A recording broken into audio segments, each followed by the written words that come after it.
नमस्कार दोस्तों। ITI second year के लिए जो एमसीक्यू सीरीज चला रहे हैं सीबीटी एग्जाम के लिए, तो आज का वीडियो नंबर 13 है। तो आइए इस 13वें वीडियो के पहले क्वेश्चन की तरफ। जो पहला क्वेश्चन है क्या दिया है देख लीजिए कि what is the effect of open circuit in rotor of induction motor. मतलब इंडक्शन मोटर की रोटर को ओपन कर दी जाती है तो क्या इफेक्ट पड़ता है, दिया है ना। इंडक्शन मोटर के रोटर खुले सर्किट का क्या प्रभाव होगा। रोटर को ओपन कर देते हैं, जैसे इंड रिंग भी लगा रहता है तो वही, चाहे बाइंडिंग भी होते हैं स्लिप रिंग वाला में, तो अगर रोटर ओपन सर्किट हो जाती है तो क्या प्रभाव पड़ेगा। तो हम बताए थे अगर स्टार्टिंग में ही ओपन है तो मोटर स्टार्ट नहीं होगी। अगर मोटर चल रही है उसके बाद ओपन हो रहा है तो धीरे धीरे चलेगी, उसके बाद जल जाएगी। तो यहाँ ये बात नहीं किया है कि स्टार्टिंग में ओपन है तो इसका मतलब कि मोटर चल रही होगी। इंडक्शन मोटर के रोटर को खुले कर दिया जाए तो क्या हो जाएगा, मतलब धीरे धीरे चलेगा फिर जल जाएगी। अगर स्टार्टिंग में कहता कि इंडक्शन मोटर स्टार्टिंग में ओपन बाइंडिंग खुली है तो क्या होगा, तो चालू नहीं होगा। तो स्टार्टिंग की बात नहीं किया है तो धीरे धीरे चलेगा, उसके बाद जल जाएगा। Motor runs with very low speed, तो ये सही है। ये दिया है कि शाफ्ट अतिरिक्त कंपन करेगा, मोटर ओवरहीटेड हो जाएगा। ओवरहीटेड भी होगा लेकिन धीरे धीरे चलेगा, ये उचित है। फिर मोटर शुरू नहीं होगा, तो मोटर शुरू नहीं होगा ये भी है। अगर स्टार्टिंग में कहा होता तब ये सही होता, लेकिन मोटर चल रही है इसलिए D option. Motor runs with very low speed, motor बहुत धीरे धीरे चलने लगेगा। आता है अगले क्वेश्चन की तरफ। जो अगला क्वेश्चन है हमारा कि मोटर के कुछ समय चलने के बाद फ्यूज के लगातार उड़ने का कारण क्या है। लगातार उड़ने, फ्यूज के लगातार उड़ने का कारण क्या है। तो क्या होता है ना कि पुअर इंसुलेशन इन बाइंडिंग। अगर मतलब जो इंसुलेशन बाइंडिंग की जाती है, अगर जो बाइंडिंग की जाती है उसका इंसुलेशन अगर कम होगा तो शॉर्ट सर्किट बार बार होगा और फ्यूज हमेशा उड़ता रहेगा। शॉर्ट सर्किट में करंट ज्यादा आता है, तो इंसुलेशन अगर लो होगा, पुअर होगा, खराब होगा इंसुलेशन, तो शॉर्ट सर्किट करेगा और उसके बाद करंट ज्यादा डिमांड करेगा, फ्यूज बार बार जलेगा। तो वही बोला है कि फ्यूज लगातार उड़ने का कारण क्या है, तो पुअर इंसुलेशन। इंसुलेशन खराब होगा तो फ्यूज बार बार उड़ता रहेगा। आता है अगले क्वेश्चन की तरफ। जो अगला क्वेश्चन है हमारा कि थ्री फेज इंडक्शन मोटर क्या होता है। थ्री फेज इंडक्शन मोटर क्या होता है, अगर एक कला शुरू होने के दौरान विफल हो जाता है। ये देखिए, मतलब स्टार्टिंग में बोल रहा है कि अगर एक फेज विफल हो जाए, फेल हो जाए एक फेज, तो क्या होगा, मोटर स्टार्ट नहीं होगा। यही तो हम बता रहे हैं, स्टार्टिंग में मोटर स्टार्ट नहीं होगा और चल रही है तो धीरे धीरे होकर जल जाएगी, रुक जाएगी। तो स्टार्टिंग में बोल रहा है कि सिंगल फेज शुरू होने के दौरान विफल हो जाता है तो motor runs and stop immediately. मतलब शुरू होने के दौरान ही एक फेज विफल हो गया तो जो स्टार्ट होगा तुरंत रुक भी जाएगा, क्योंकि एक फेज तो ओपन हो गया। तो यही ऑप्शन होगा कि motor runs and stop immediately. मतलब मोटर चलती है और तुरंत रुक जाती है। क्यों, क्योंकि एक फेज आपका गायब हो गया। जब एक फेज गायब हो गया तो मोटर चलेगी, तुरंत रुक जाएगी। आगे, three phase induction motor starter का सिंगल फेज प्रिवेंटर, मतलब बचाना के साथ बार बार ट्रिप का कारण क्या है। अब देखिए, प्रिवेंटर जो लगा है ना वो बार बार ट्रिप कर जा रहा है, तो इसका मतलब क्या हुआ कि जो ओवरलोड रिले होगा वो गलत कनेक्टेड होगा, तभी तो प्रिवेंटर बार बार ट्रिप कर जा रहा है। तो incorrect setting of overload relay. Overload OLR मतलब ओवरलोड रिले जो होता है बड़ी मशीनों में स्टार्टर में ही लगा रहता है। मतलब जो स्टार्टर होता है ना वही, तो स्टार्टर क्या है कि थ्री फेज की बड़ी मशीन होती है, तो थ्री फेज मोटर स्टार्टर का सिंगल फेज प्रिवेंटर के साथ बार बार ट्रिप का कारण क्या हो सकता है। तो जो ओवरलोड रिले लगी होगी वह, उसका जो कनेक्शन होगा वो गलत कनेक्शन होगा, तो गलत कनेक्शन होगा तो बार बार ट्रिप कर जाएगा। आते हैं अगले क्वेश्चन की तरफ। जो अगला क्वेश्चन है हमारा कि देखिए ना, three phase motor stator binding में आंतरिक ग्राउलर परीक्षण करते समय हेक्सा ब्लेड रखकर शॉर्ट सर्किट दोष का प्रदर्शित करता है। हम बताए थे बहुत पहले ही, क्या बहुत वीडियो सारा में वीडियो देखिए, बहुत वीडियो में बताए हैं कि आंतरिक जो ग्राउलर होता है वो बाइंडिंग टेस्ट करता है। अब short circuit test, open circuit test, ground test. तो जो एक्सटर्नल, जो V शेप में एक्सटर्नल ग्राउलर होता है वह तीनों टेस्ट करता है, short circuit, open circuit, ground. लेकिन जो इंटरनल होता है, जो आंतरिक ग्राउलर होता है, जो बड़ी मशीनों, जो स्टेटर पर बाइंडिंग की जाती है और बड़ी बड़ी मशीनों की बाइंडिंग चेक की जाती है, तो आंतरिक ग्राउलर से, और आंतरिक ग्राउलर से दो टेस्ट होता है, एक शॉर्ट सर्किट, एक ओपन सर्किट। और शॉर्ट सर्किट टेस्ट करने के लिए हेक्सा ब्लेड लेकर स्लॉट के पैरेलल में लगा देते थे, और ज्यादा कंपन करने लगता था तो शॉर्ट सर्किट है, और ज्यादा कंपन जहां जहां नहीं करता था तो कहते थे कि शॉर्ट सर्किट नहीं है। तो यही पूछ रहा है कि आंतरिक ग्राउलर माने बड़ी मशीनों के लिए आंतरिक ग्राउलर का प्रयोग किया जाता है शॉर्ट सर्किट परीक्षण और ओपन सर्किट परीक्षण के लिए। तो पूछा है कि बाइंडिंग में, वो भी स्टेटर बाइंडिंग, स्टेटर के लिए ही लगता भी है आंतरिक ग्राउलर, तो स्टेटर बाइंडिंग में आंतरिक ग्राउलर परीक्षण करते समय हेक्सा ब्लेड रखकर शॉर्ट सर्किट दोष तो ज्यादा कंपन करने लगेगा। तो बोल रहा है कि ब्लेड गर्म हो जाएगी, गलत है। हेक्सा ब्लेड तेजी से कंपन करेगा, ये सही है। हेक्सा ब्लेड तेजी से कंपन करेगा, तो शॉर्ट सर्किट दोष कहा जाता है। और ये तेरे हेक्सा ब्लेड स्लॉट के खिलाफ है, ये भी नहीं। स्लॉट बाइंडिंग घुमाओ क्या कर सकते, तो ये भी नहीं। तो यानी B option is correct answer. तेजी से क्या करेगा, कंपन करने लगेगा हेक्सा ब्लेड, तो शॉर्ट सर्किट दोष है। आगे एकल कला इंडक्शन, देखिए अब क्या है ना कि यहाँ से नया अध्याय सिंगल फेज, हम लोग क्या क्या पढ़ चुके हैं। तो पहला पढ़े थे डीसी मोटर पढ़े थे, फिर डीसी जनरेटर पढ़ लिए, फिर थ्री फेज इंडक्शन मोटर पढ़ लिए, थ्री फेज इंडक्शन मोटर। अब क्या, अब single phase induction motor start हो रहा है आज से सिंगल फेज इंडक्शन मोटर। तो सिंगल फेज इंडक्शन मोटर का पहला क्वेश्चन देखिए क्या दिया है, what is the working principle of single phase induction motor. Single phase induction motor किस सिद्धांत पर कार्य करता है, तो आगे ना डबल रिवॉल्विंग फील्ड थ्योरी के सिद्धांत पर कार्य करता है, और यह जो लगता है लेंज के नियम से होता है। अपोजिशन, लेंज का नियम क्या है, अपोजिशन, एक विपरीत दिशा में टार्क उत्पन्न करती है, उसके बाद यह कार्य करता है तो लेंज का नियम से। A option is correct answer. तो सिंगल फेज लेंज का नियम, और थ्री फेज तो फील्ड रोटेटिंग प्रिंसिपल पर, three phase field rotating principle पर, और सिंगल फेज लेंज लॉ के नियम से काम करता है। आगे दूसरा क्वेश्चन है कि what is the name of single phase motor. इस सिंगल फेज मोटर का नाम क्या है, तो देखिए यहां पर क्या लगा है, एक कैपेसिटर लगा है। पहले तो सिंगल फेज इंडक्शन मोटर का डायग्राम ऐसा ही सबका होता है, कई प्रकार से है। तो ये जो बाइंडिंग होती है ना, इसको हम लोग कहते हैं रनिंग बाइंडिंग। ये जो है ना एक्सिलरी बाइंडिंग, सहायक बाइंडिंग।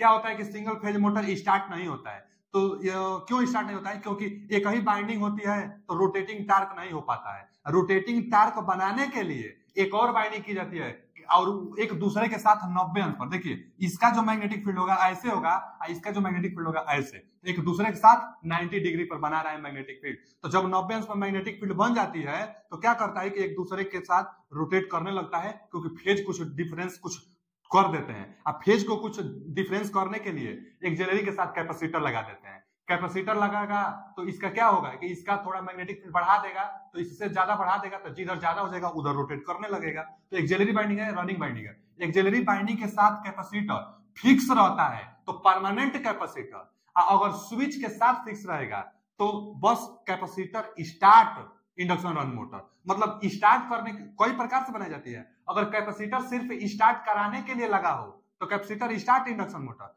अगर फिक्स एकदम परमानेंट रूप से लगा हो तो परमानेंट कैपेसिटर। तो ये परमानेंट कैपेसिटर मोटर है, क्योंकि जो कैपेसिटर स्विच के साथ कनेक्टेड नहीं है, तो इसलिए परमानेंट कैपेसिटर मोटर। तो परमानेंट कैपेसिटर मोटर है। जो सीलिंग फैन होता है उसमें परमानेंट कैपेसिटर मोटर ही लगा होता है।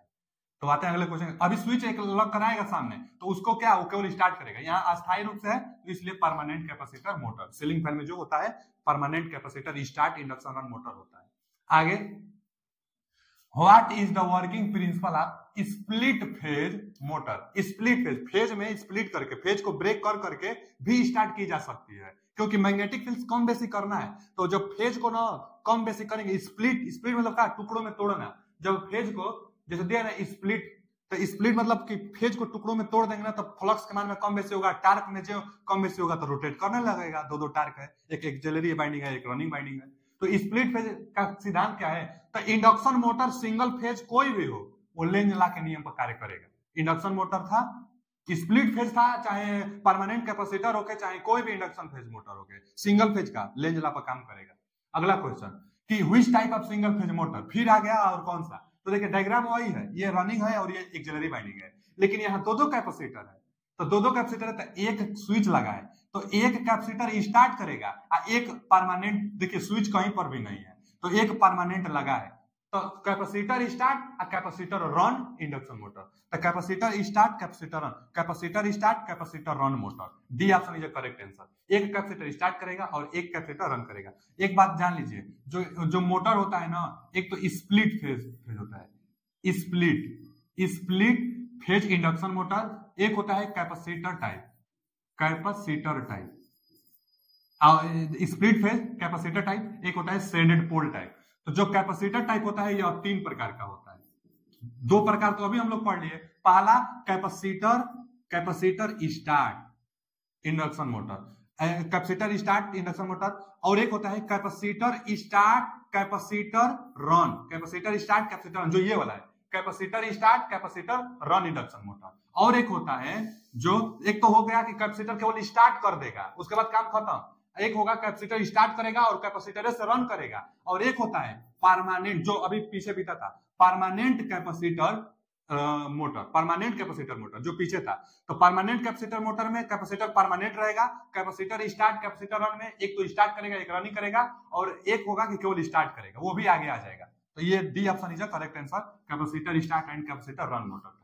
आगे एसी सिंगल फेज मोटर किस प्रकार को कम्यूटेटर मोटर के तहत वर्गीकृत किया जाता है? तो देखिए जो रिपल्सन मोटर होता है ना बाबू, रिपल्सन मोटर को हम लोग वाउंड मोटर टाइप भी कहते हैं। जो वाउंड मोटर टाइप मतलब स्लिप रिंग इंडक्शन मोटर जो 3 फेज में था, जो 3 फेज में स्लिप रिंग इंडक्शन मोटर था वाउंड टाइप, एकदम सेम वैसा ही बनावट होता है रिपल्सन मोटर का, ये भी एसी पर काम करता है। बस अंतर है कि वो 3 फेज का था और ये क्या है, यह सिंगल फेज का है, मतलब रेटिंग इसका कम है। तो रिपल्सन मोटर क्या होता है कि इसमें कम्यूटेटर मोटर टाइप में आता है, तो repulsion motor type commutator type, rating इसकी कम होती है, एसी पर काम ये भी करता है। आते हैं अगले क्वेश्चन की तरफ। अगला जो क्वेश्चन है कि सिंगल फेज इंडक्शन मोटर शुरू करने के लिए कौन सी विधि अपनाई जाती है? सिंगल फेज इंडक्शन मोटर शुरू करने के लिए कौन सी विधि अपनाई जाती है? विकल्प देख लेते हैं।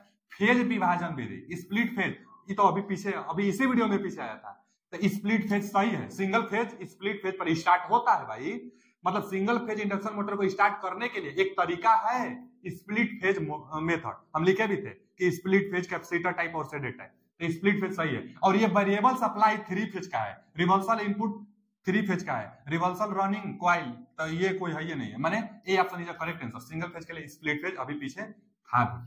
आते हैं अगले क्वेश्चन की तरफ। जो अगला क्वेश्चन है आज का हमारा, देखिए फिर आ गया जो कैपेसिटर का तीसरा था। कैपेसिटर जो सिंगल फेज कैपेसिटर होते हैं ना टाइप इंडक्शन मोटर, वो 3 प्रकार के होते हैं, तीनों आ गया, ये जो बचा था वो आ गया।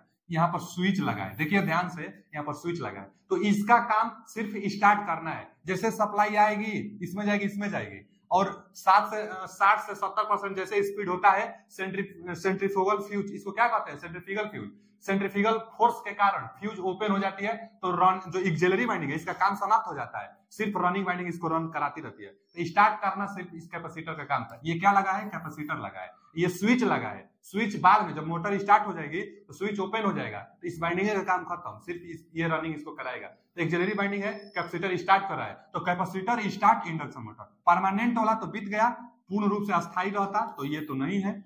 कैपेसिटर स्टार्ट कैपेसिटर रन, तो उसमें 2 कैपेसिटर होना चाहिए, तो ये भी नहीं है। इंडक्शन स्टार्ट इंडक्शन रन, तो इसमें कैपेसिटर जब न हो तब ना इंडक्शन कहेंगे, तो ये भी नहीं। Capacitor start induction run, D option ये सही है, capacitor start induction run motor सही ऑप्शन, डी ऑप्शन। आते हैं अगले क्वेश्चन की तरफ। अगला क्वेश्चन जो हमारा है कि क्या दिया है, सार्वभौमिक मोटर के अपकेंद्री मतलब सेंट्रीफ्यूगल स्विच, सेंट्रीफ्यूगल स्विच गति नियंत्रण विधि संधारित्र सी का उद्देश्य क्या है? यहाँ जो कैपेसिटर लगाया है इसका क्या उद्देश्य है, यही पूछ रहा है। तो देखिए बाबू, यहाँ एक स्विच है, स्विच जैसे संपर्क में आती है ना, सप्लाई के संपर्क में, तो थोड़ा स्पार्क होता है।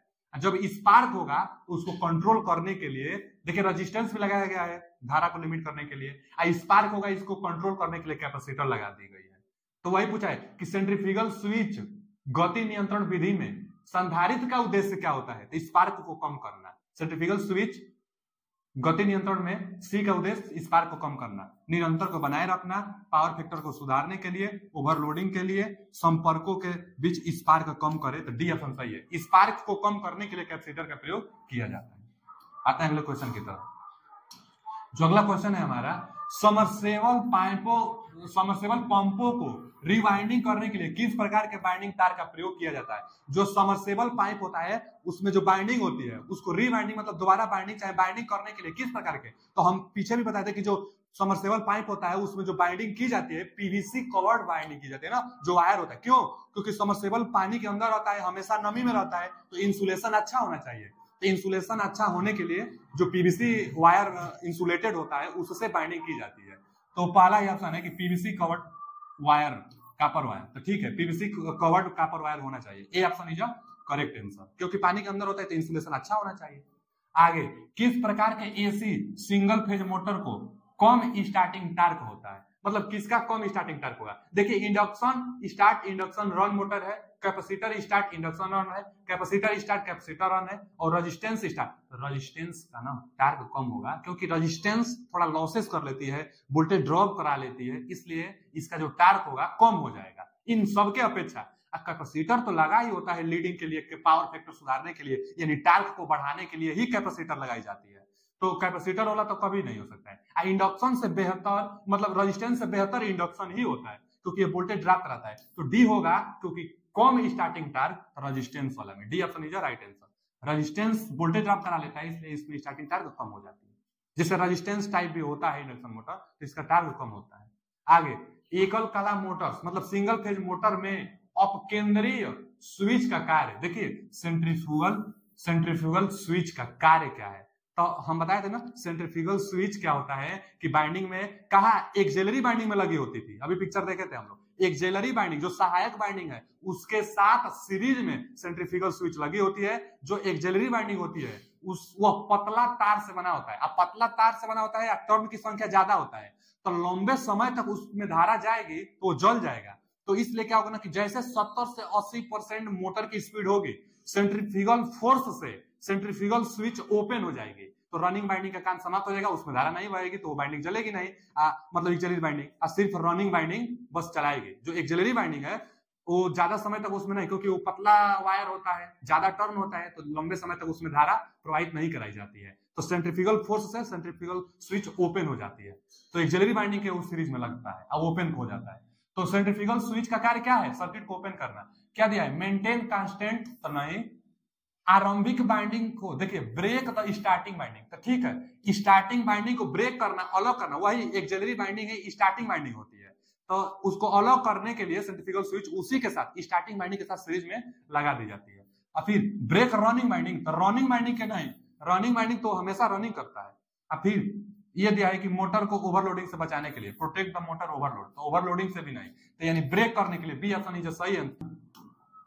जो अगला क्वेश्चन है कि which the application of the universal motor. देखिए यूनिवर्सल मोटर एसीडीसी दोनों पर पहले तो काम करता है, और यूनिवर्सल मोटर का प्रयोग हाई टॉर्क जहां होता है ना वहीं किया जाता है, छोटी रेटिंग की मशीनों में। तो यूनिवर्सल मोटर जहां भी रहेगा वो मिक्सचर जरूर आएगा, तो B option is right answer. आते हैं अगले क्वेश्चन पर। टार्क थोड़ा यूनिवर्सल मोटर का अच्छा भी होता है।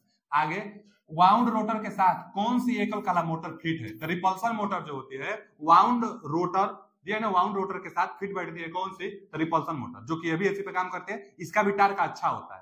तो रिपल्सन मोटर का टार्क अच्छा होता है। अब क्या होता है ना कि पहले यह मोटर था, इसमें लॉसेज ज्यादा होती थी, तो इसलिए इसको मॉडिफाई करके मतलब इसके स्थान पर capacitor start capacitor run motor आया था, जिसमें लॉसेज कम और इससे ज्यादा वो उसमें टार्क भी, क्योंकि कैपेसिटर स्टार्ट और कैपेसिटर रन मोटर भी थी।